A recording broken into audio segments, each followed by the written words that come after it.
that's the 80-20 in cold email, is getting the stuff nobody else is spending the time doing, because everybody's sourcing lists, scraping the same search results and emailing the same people. You know, it's the reason I don't support databases very well, because I can't advocate for it the way I can fresh data, and databases have their place, but fresh data that is researched by hand really is something that produces that 2 to 3x result. And Frankie Finn harps on this all the time whenever we chat. He's like, man, he's like over 100 years of direct mail studies. I can hear him going right in my ears right now.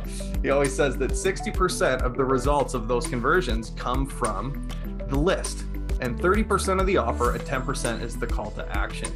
So for us to be able to kind of give you guys a 2 to 3x advantage on the 60%, like that's an 80-20 in an 80-20 in an 80-20, like that's exponential leverage, right? And that's what I get so excited about. That's what every marketer dreams about finding, right? Is that like multiplier on what they found works.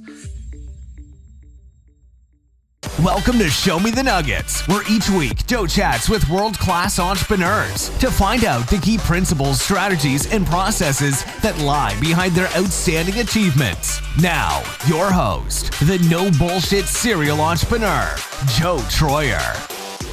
Hey everybody, it's Joe Troyer, and welcome to another episode of Show Me the Nuggets. Today I have on a guest. His name is Matt McQuinn, and I'm super excited to have Matt here today.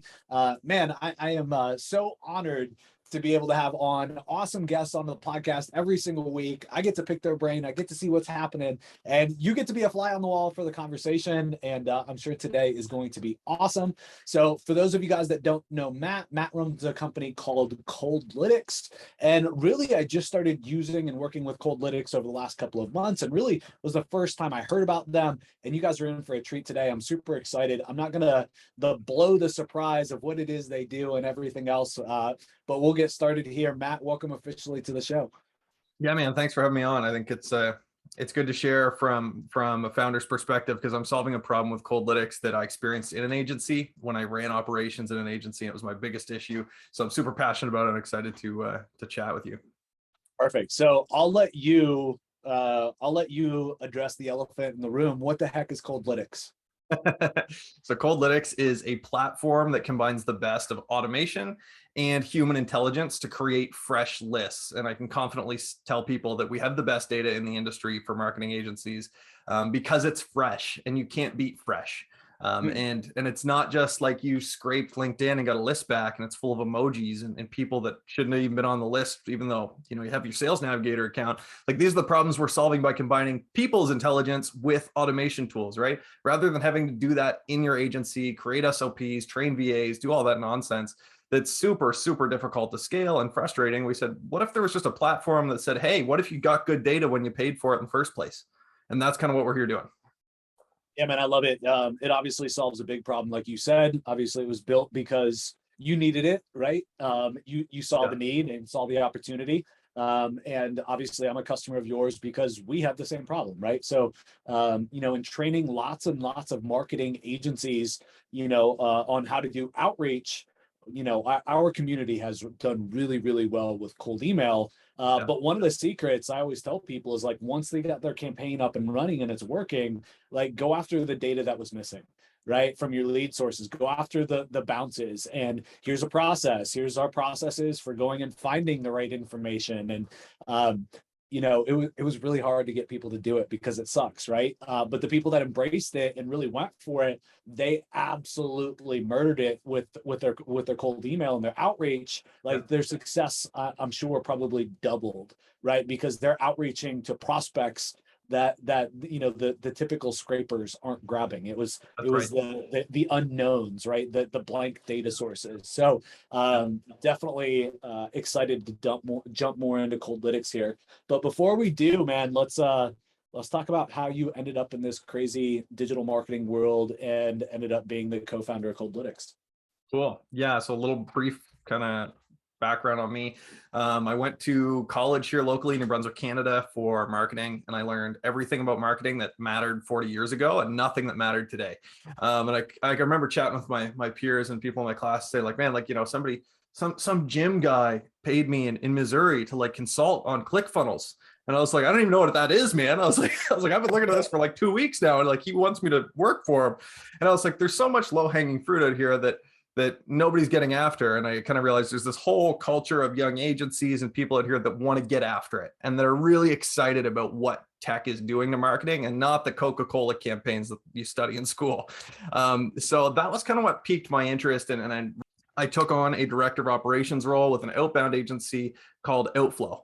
And we work directly with investment bankers and basically anybody involved in mergers and acquisitions, trying to find businesses for them to acquire. So very high stakes, very high reward. And in that process, I had to feed tons and tons of contacts to our campaigns and to our AEs to run campaigns. So that was where I first experienced the depth of the pain that is experienced from good and bad data and the highs and the lows. So all that to say, after a year, I met the co-founder, who's my co-founder, Richard. He was working on this app. He's like, we need somebody sales and marketing to push this thing out there. I was like, this solves the biggest problem I've ever encountered. Let's do it. So we doubled down and made no money for like 3 or 4 or 5, 6 months. And I was like mowing lawns. I was just putting food on the table for my family, like doing stuff in the background. And then we started partnering with agencies, and agencies were like, this is crazy. They're like, this is unreal. I can't believe you did this. And I was like, yeah, thanks, man. That's how I felt too. But the last 6 months told a different story. So fast forward another 5 months, and here we are. We've scaled up to, we're pushing for, I think, 20,000 monthly recurring. We're building in public. And so we're just kind of beginning that trajectory. And that's the backstory of kind of where I got my experience and really the pain that drove me to solve this problem.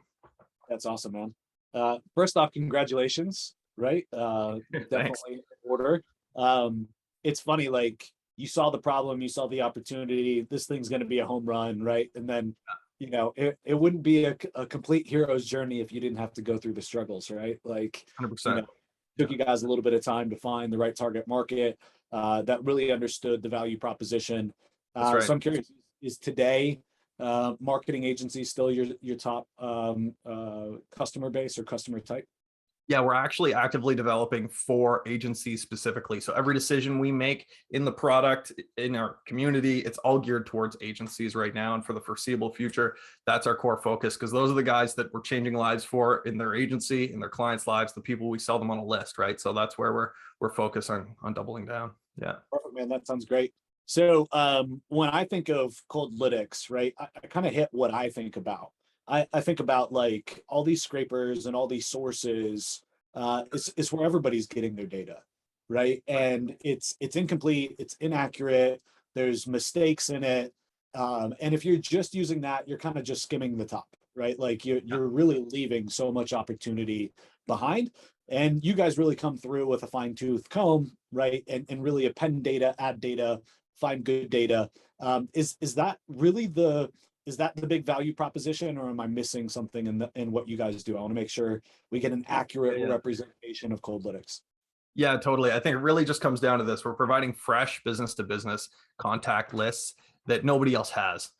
You know, it maybe in 10 years, I won't be able to say that. But the fact of the matter is the way we run our processes is we're scraping, searching, pulling things down from all different parts of the web based on a very unique set of criteria. So if you're an agency, you're like, hey, you know, I want plumbers in the state of Wyoming. Well, anybody can scrape that list. That's no big deal. But what you're going to also get is plumbing wholesalers, and you're going to get a whole bunch of HVAC guys, and you're going to get a whole bunch of just heating guys, and like stuff that is not plumbing businesses. And so how do you refine that? Well, normally you clean that up, right? But that's where our bread and butter is really refining big data into something that's really tangible and profitable. Perfect. So just full sake of transparency, the reason that we started using you guys at Coldlytics, you know, we have a tool called PPC Ad Lab. You know, we went from, 0 to 400 agencies using the platform actively, building lists as well and prospecting to companies that are advertising on Google Ads, right? And using Hunter and all the other scrapers and tools, we can only find so much contact info. So we have this great data, these people that are advertising on Google, which is, the kind of the most expensive advertising platform out there, honestly. And if somebody can advertise there, right, they probably have a pretty good advertising budget to spend with you as an agency on other products and services and things that are going to make their business perform better. So we got this list, but we only got like 30, 40, maybe 50% of the data. Who are the right people to contact?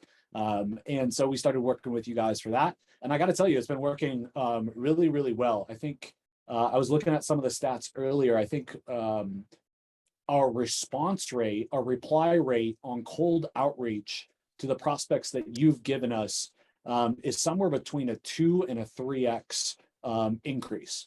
Wow. And I think Compared to what you're used to. we're either getting the right people, or it's not like a catch-all, or it's valid, right? Some combination of those things is definitely moving the lever for us in a major way. And I think I'd be remiss to say, like, the other thing is that it's just giving us a lot of data that we wouldn't have ever had if you guys didn't do your job. So like, we're probably getting, at least 40-50% more just leads that we're able to market to. But then the refinement and the accuracy overall has really made the campaigns way more effective. Yeah.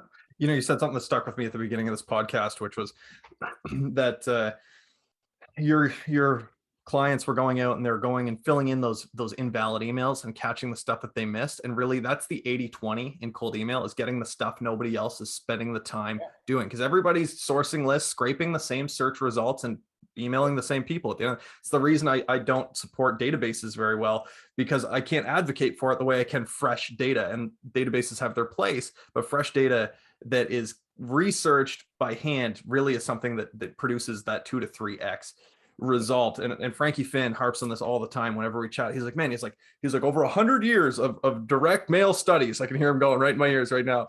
He always says that 60% of the results of those conversions come from the list, and 30% of the offer, and 10% is the call to action. So for us to be able to kind of give you guys a 2 to 3x advantage on the 60%, like that's an 80-20 in an 80-20 in an 80-20, like that's exponential leverage, right? And that's what I get so excited about. That's what every marketer dreams about finding, right? Is that like multiplier on what they found works. So yeah, I get super fired up about it. Yeah, man, I love that. Applying the 80-20 to itself, right? Like James Schramko calls that what, the 64-4. I love that. Like, so super effective. So I think, in cold email, there's a couple of huge variables. There's the list, there's the quality of the list, there's then the deliverability, there's then obviously the offer that's made, and trying to figure out how do you stand out in that marketplace. And all the marketplaces are very different, right? In terms of market sophistication, like what's been done to them in terms of cold email before, and is every marketer under the sun hitting that same vertical, saying the same thing? So you got kind of what is that offer? What is that foot in the door? How do you get an appointment? I'd love to get some thoughts from you on what you see working today in kind of in an 80-20 fashion, if you will. Because you work with so many marketing agencies, what do you see working today in kind of those categories? And feel free to cherry pick any of them that stick out to you. Cool. Well, I'll stay a little bit general. I'm happy to niche down if there's a specific one that interests you. But on one of your other podcast episodes where you're talking about targeting ads clients and hyper targeting them, pretty much everything I remember you walked through, it might have been like the 6 steps or something. You basically said a whole bunch of shit that was super unscalable. And I loved every minute of it. I was like, you know what? That's why this guy's making money, because he's out here rolling up his sleeves, getting both his hands dirty and doing stuff no other agencies want to do. And that's why he's getting, like, that's what we've been talking about this whole podcast, right? So I think, like, I want to really hit your question home. Just reiterate it to me.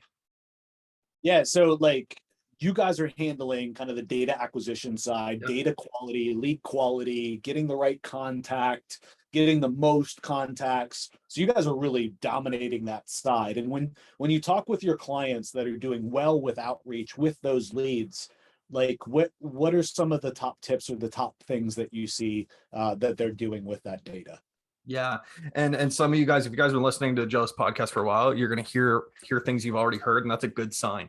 But it's really doing the dirty work of making sure you're hitting those 80-20s by going and being personalized in an above and beyond way. Like, you know what they're doing with ads already, or you know what their pain point is. You saw them on this list or this conversation or this group, or they were part of this ad campaign that tanked, or whatever it is.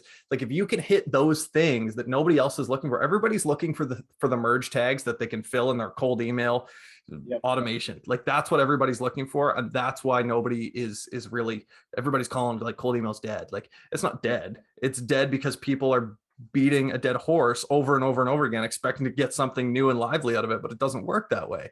So the clients that we have that come back with amazing reports to us are usually doing something super innovative. Like they're either combining it with a multi-touch campaign, or they've just really refined their process so much that they couldn't send a cold email to save their life if they went into the plumbing industry. But for stone production, oh man, like they'd make $1 million tomorrow, but they couldn't send that same cold email to save their life in plumbing, right? So it's really about figuring out what works in your own industry. We can chat later if you want about like a case study that we did for Coldlytics that really got us off the ground with cold email. And you know, it's all about finding what works in your space and to your people. Because if you don't know who you're talking to, you probably shouldn't be talking to them. So figure that out first. Yeah, that's really good. Like, if you don't know the audience, you don't know their pain points, you don't know their problems, then you have no business selling to them, right? You have no 100%. business doing a cold email campaign because it's just going to bomb, right? Yeah. And so, you know, when you get into marketplaces that aren't very sophisticated, it's very easy to get really good responses just outreaching and saying, I understand your problem. Your problem's this, right? Because you know the market and we've solved it. Here's some proof. Would it be worth 5 or 10 minutes to talk about how we might be able to help you solve it? Right. Right. Like, I call that the expert sequence, right? Like, and it's just that. And I've had people kill it with the expert sequence, but it's getting harder, right? Because everybody's an expert and everybody's reaching out with the same message. So Todd Brown calls that, he calls it the market sophistication level. And I think that came from Eugene Schwartz back in the day, one of the godfathers of advertising. And it's like, look, if everybody's talking about this one fat loss mechanism and you go in and you're the fourth person in the marketplace talking about the same exact thing, what do you think your results are going to be? Like, everybody's sophisticated. They understand that pitch. It's not new. It's not going to work. And if you go into, you know, roofing with the expert template pitch, is probably not going to work really well because, like you've said, they're getting the same emails with the same merge tags and the same, right? So you got to figure out how to stand out. Yeah, man, completely agree. Yeah. And I think the more that you hear these things, like if you're listening to this and you're still trying to figure out how to make cold email profitable, and I think most people probably are, if they're being honest with themselves, like they might have got some results, but overall it's not usually net positive for most people I talk to. And it's simply because they haven't committed the time. And it's like a Google Ads campaign. A lot of people sign up in that first month. They're like, so where's my $1 million? It's like, you got to set that expectation, right? It's like that first month is all about just finding every terrible keyword you could eliminate from the next month. Like you just got to blow through a bunch of bad shit to get to the good stuff. And sometimes I like to use the analogy of, like, you guys ever watch those gold rush, gold mining shows where it's literally a bunch of old people that are pissed off at each other. And all they do is throw dirt and sludge into a big pile. And then somehow after like 6 months of almost going bust, they all get super rich because they found a bunch of gold amongst literally miles of nothing but garbage. And that's how you start out in cold email. If you're going to get success, that's how it's going to look. And then you move into saying, hey, look, we identified this little niche, this little spot that if we go back to, we know every scoop of dirt has gold in it, right? And that's what you need to look for. But first, you need to just roll up your sleeves, get dirty and bomb it for a little while. And then you'll find the gold and you'll get better and refine it. But there's no shortcuts here. And it's all about hard work. I love that. And I think that goes for like everything, right? Like in business, every marketing initiative, everything in business, every new business, you know, everything in life, like everything that you do that's new is going to be hard. It's going to be a mission. It's going to take you a while to get through. Then ultimately you're going to hit pay dirt, right? You're going to figure it out. You're going to be able to figure out this one little thing worked. You're going to be able to put some scale to it. And then you're going to look back and you're going to be like, oh yeah, that was the easiest thing since sliced bread. That took me no time. Right. And then you go get into the next thing and you're like, yeah, why is this so hard? You forget that journey. That's right. But yeah, man, completely agree with you. Yeah. If you want, I'm happy to give a couple of the strategies that we've grown with at Coldlytics that I've found to be kind of industry agnostic for other people to implement too. Would love to hear that. Yeah. So I think the first thing that really changed the way, and I kind of tell everybody this, you know, I've sent either through myself or through a team of people over 3 million cold emails. So I've seen a whole lot of what doesn't work. And I've seen a little bit of what does work. And 98% of those 3 million were garbage and 2% taught me everything. And if I could take back the other 3 million, 2 point whatever million, I probably wouldn't, because I wouldn't have the 2% that I have here. And that's that journey we just talked about. But here's one of the things that really changed the game for me. And I can give you the script, or you can email Joe and he can get it to you, whatever. But the way it worked was this. I went on LinkedIn and I was like, where are the conversations happening with people doing cold email that are having a struggle? Like, people are struggling with cold email. I know that. So where are they? Like, where can I find these people?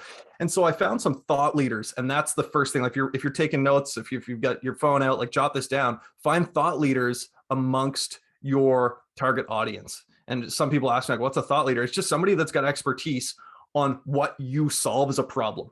Right? People that are already following. You wish you were that guy. That's the guy you need to look for on LinkedIn for this to work. So I go and find somebody who's talking about cold email. And I found some conversations, I had like 100 and some comments of people engaging, looking for a strategy, looking for a leg up. And this girl had this great post, great insight. And so we took that and I went and I emailed everybody that commented on it.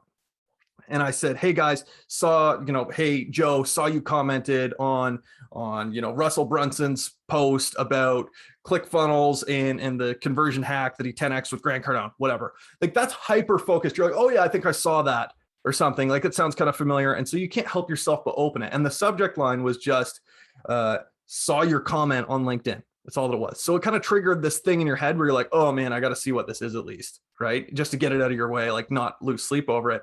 And then in the context of the copy, all that I basically said was, we're obviously doing some of the same things. Here's what I'm doing to solve one of those problems. If it's of interest to you, here's some low hanging fruit. Like, go take it, run with it. Let me know. And if there's something there, maybe we can work together. And that blew up. We got 36% positive reply rates, over 80% open rates, on almost 90%. I checked it the other day. So Straggler's still opening it months later. And that worked really well. So then I went and did it again and again, and they didn't work quite as well, but they worked pretty good. I got like 15% positive response rates, 20%, and it kind of fluctuated. And that's what I always remind people is, like, just because you get something really good in one spot doesn't mean when you go put your claw in the dirt, you're going to pull up gold in the next, but you're better and closer to that scalable effect because of it. So that was the first one. And I know I kind of rushed through it, so I'll pause. Is there anything you want me to clarify? No, I love it. So, like, ultimately you found somebody that has the audience you want to target, right? That was having a conversation about a topic, right? That you have expertise in, that your product solves, right? And ultimately, you could make a dream 100 list of those people, right? That are on LinkedIn, doing that stuff all the time, making those engaging posts. You keep an eye on them, you stalk them, and everybody that comments and engages with that, right? Now you get the perfect outreach angle for it. That's right. Yeah. Right. Saw your comment on LinkedIn, right, as the subject or something like that. Something that makes them go, you know what, right? They got to know more. It's a little questionable. It's mysterious. What do they mean by that? Why are they emailing me? So you got a little intrigue there, which I think is really important in a subject line, for most subject lines, especially cold, which I think is a tip right there. And then it's like you're leading with value, right? So you're like getting them first to remember what they did, right? Like why you're reaching out. And then you're leading with value. Hey, I'm doing something similar. This has been working for me. Here's a little tip. If you'd like to chat, let's do it. And so you're not just leading in with a pitch. So I'm not surprised you have the response rate that you do. That's a really good method. Yeah. And I think honestly, if I refine that more, I could probably get a better response rate. When you think about the context of what cold outreach is, you're just trying to find somebody relevant to you and your experience that you can kind of jive with, hit it off, and hopefully do something together, right? Like that's like the essence of relationship building in life.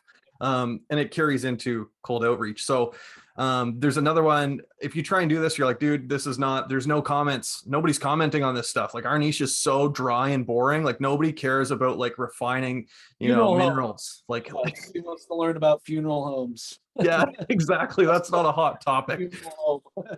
And that's a great example. But you know what there is, if you can go out there, let's take funeral homes, for example. I'm sure people aren't flaunting how many dead people pass through their funeral home in front of all their followers on LinkedIn, but they are interested in growing that business. So where does that meet, right? And so this is where people gather in groups, and this is where the groups come into play.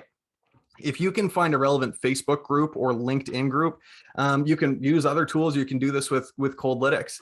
What we did is we went and said, hey, here's a group of people interested in our pain point, interested in getting better at sales and cold outreach.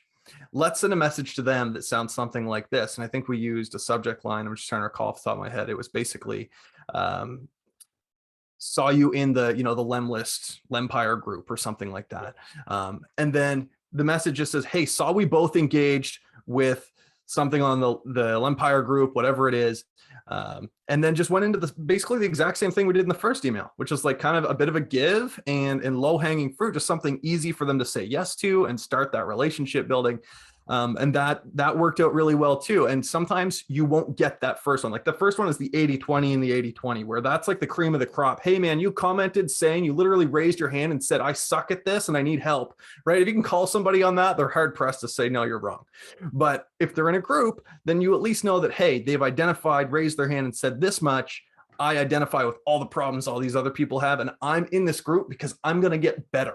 You don't join the group just to put your feet up and not do anything about it. Like maybe some people do, but those aren't going to be the people that reply to your email anyway. You're going to get the go-getters, the one that are interested in the marketing, that are interested in getting that leg up. And you just have to present why you're that guy.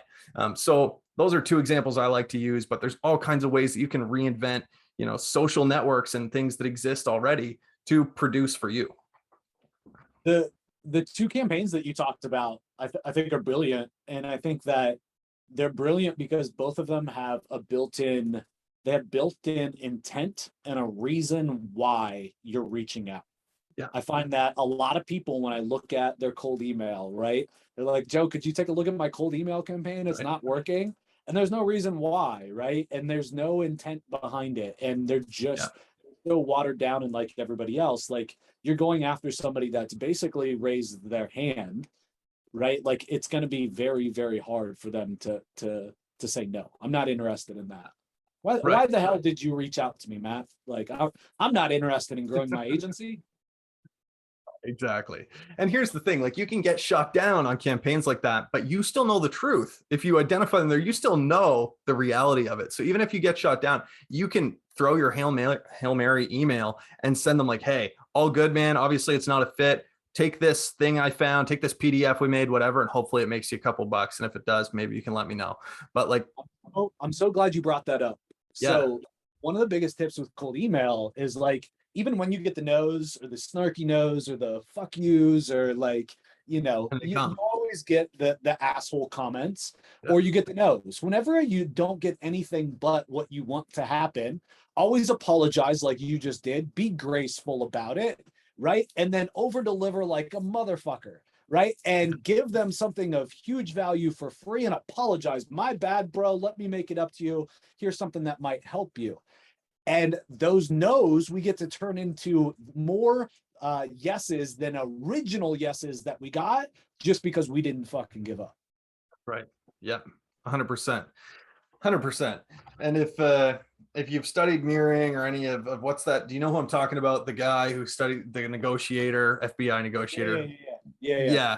His name's slipping me right now. But he talks about the same negotiator. Yes. Yeah. And he talks about getting the no to actually start your negotiations. He says negotiations begin at no. He said you actually want to go out and get a no first and then start your pitch. He's like, because people feel safer. They feel like they're in control when they say no.